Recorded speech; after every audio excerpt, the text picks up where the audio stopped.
Do you want to learn how to create vibrant luminescent blends with your alcohol markers? Hi, I'm Tania, and today I'm going to show you how to use a variety of vivid colors to create these gorgeous eye-catching blends using alcohol markers. Let's begin! So the biggest secret to creating luminous blends that really seem to glow is to blend your colors to white. You'll see me doing this over and over as I color in this mandala. If you want to blend seamlessly to white, then you'll need a lot of really light colors. I'm using Copic markers to color in this mandala, and when it comes to Copics, the really light colors would be the colors that end in 00, 000, and 0000. And then you'll use your colorless blender to blend those light colors into the white of your paper. You can do these techniques using any brand of alcohol markers to achieve these same luminescent effects. Whichever brand you're using, all you need to do is select a vibrant color, such as this aqua blue, and then a lighter color, and if you have one, an even lighter color, and then blend those colors together. Then blend the lightest color into the white of your paper using your colorless blender. Another secret to creating eye-catching blends with alcohol markers is to blend together colors from 2 or more different color families. So in this case, for these long shapes, I'm blending from yellow to white at the pointy tips, and then blending from yellow to yellow-orange to red-violet near the bottom. Blending together colors from different color families can have really appealing results, so I definitely suggest that you experiment with this.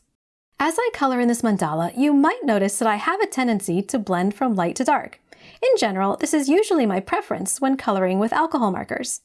The reason I like to blend my colors from light to dark is simply because it's easier to go from light to dark.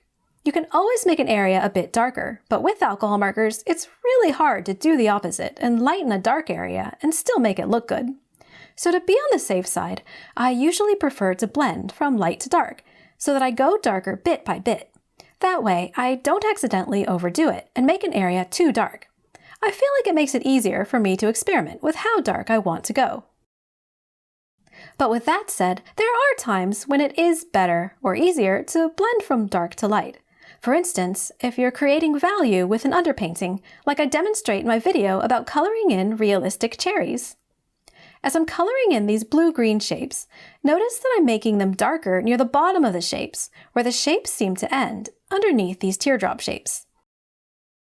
Even though this is an abstract artwork that's non-representational, which simply means that it's not meant to look like anything real, adding a sense of shading here and there can create a sense of dimension in your artwork, which can help make it look more dynamic, even if it's a completely abstract artwork.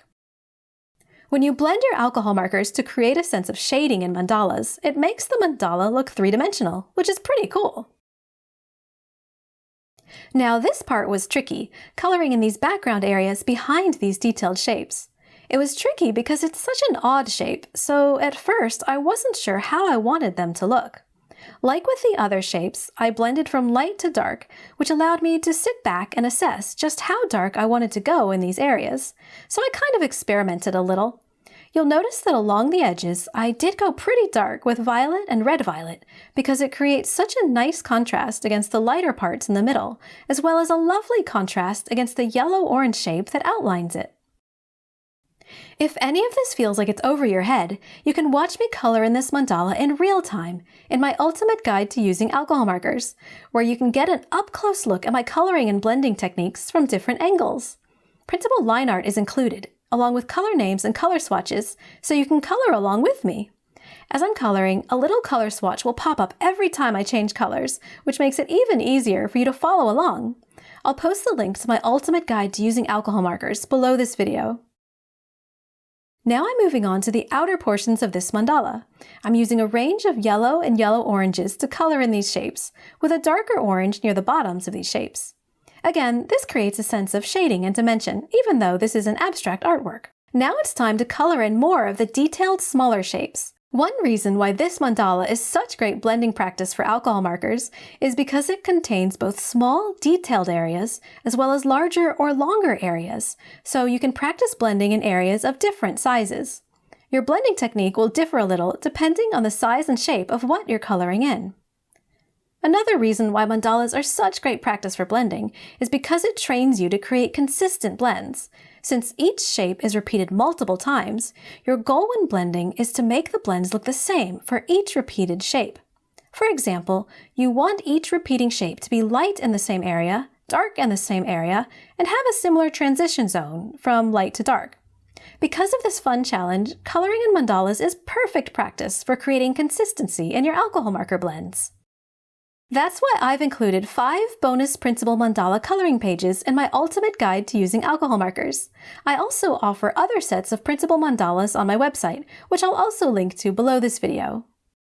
Now I'm coloring in these background areas, using the same blue-green blends that I've used elsewhere in the mandala, making it lighter near the top of these shapes and darker on the bottom.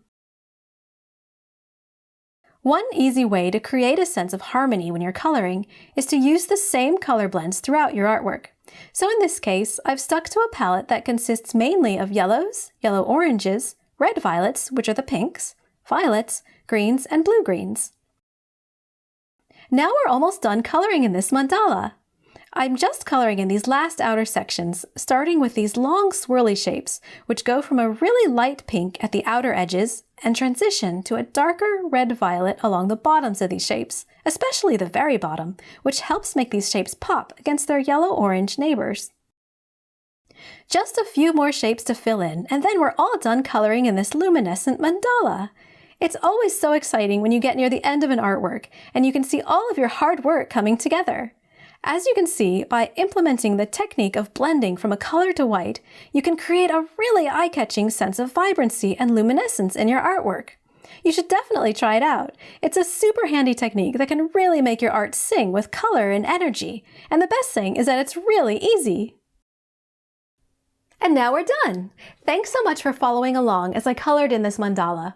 If you enjoyed this video, please tap the like button because that lets me know that you enjoy this kind of content, which then encourages me to create more videos like this for you. If you have any suggestions for art-related videos that you'd like me to make, please let me know in the comments below. This is a brand new YouTube channel, so it would also mean a lot to me if you subscribe so that you can see my newest videos as soon as I release them. If you enjoyed this time-lapse and want to see more coloring videos, I've got 2 more lined up for you right here. Check them out and I'll see you next time.